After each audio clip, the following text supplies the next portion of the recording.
Bismillahirrahmanirrahim. Assalamualaikum warahmatullahi wabarakatuh. Let me introduce myself.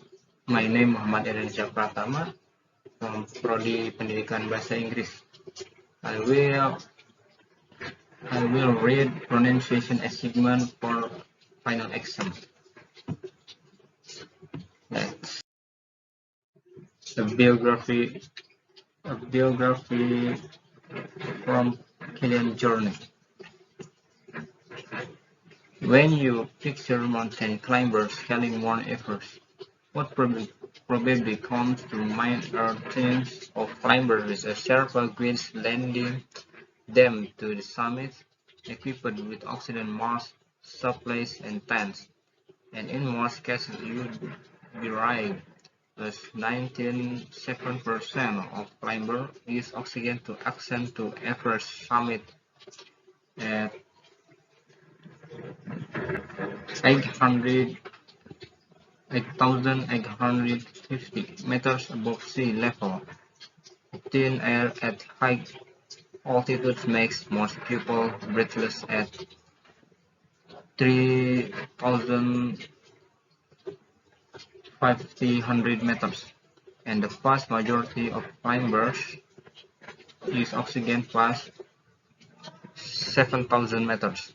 A typical climbing group will have 8 to 15 people in it, with an almost equal number of guides, and they all spend weeks to get to the top after reaching base camp.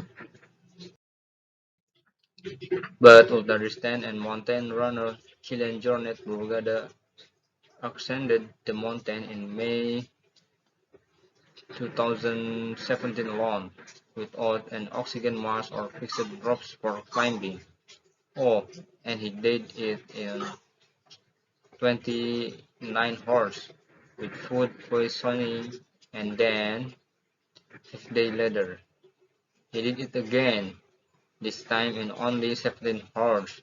Born in 1987, Killian has been training for Everest his whole life, and that really does mean his whole life, as he grew up 2,000 meters above sea level in the Pyrenees in the ski resort of Les de Cardenia in Catalonia, northeastern Spain, while other children his age were learning to walk.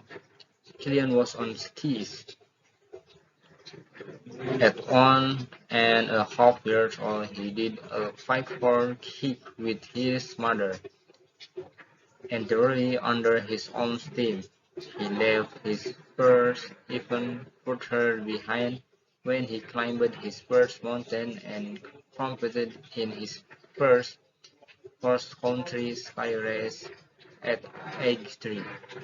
By age 7, he had followed a 400 year, and at 10, he did a 42K crossing of the Pyrenees.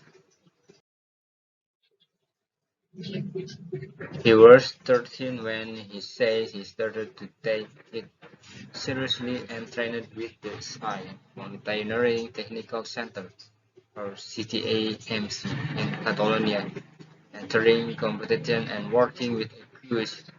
At 18, he took over his own ski mountaineering and trail running training, with a schedule that only allows a couple of weeks of rest a year. He does as many as 1,140 hours of endurance training a year, through strength training and technical workouts, as well as specific training in the week before a race. For his record-breaking ascent and descent of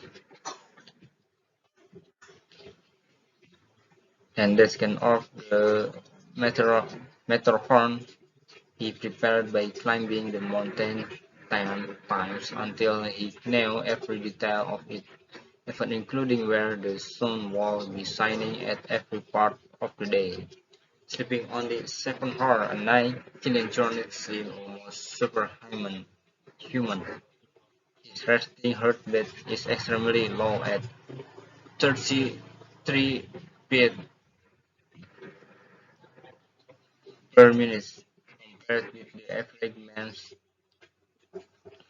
60 per minute or an athlete 40 per minute. He breathes more efficiently than average people too, taking in more oxygen per breath, and he has a much faster recovery time after exercise as his body quickly breaks down lactic acid.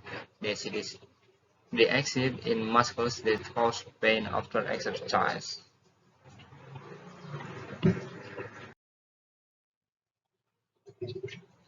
All this is thanks to his childhood in the mountains and to genetics. But it is his mental strength that sets him apart. He often sets himself challenges to see how long he can endure difficult conditions in order to truly understand what his body and mind can cope with. For example, he almost gave himself kidney failure after only drinking 3 to 3 past 5 liters of water on a 100-kilometer run in temperature of around 40 Celsius. It would take a book to list all these rays and avoid his wound and the mountain he's climbed. And even here, Killian's achievement excited the average person somehow. He finds him to record his career on his blog and has written 3 books: Run or Die, The Invisible Border, and Summit of My Life. Thank you.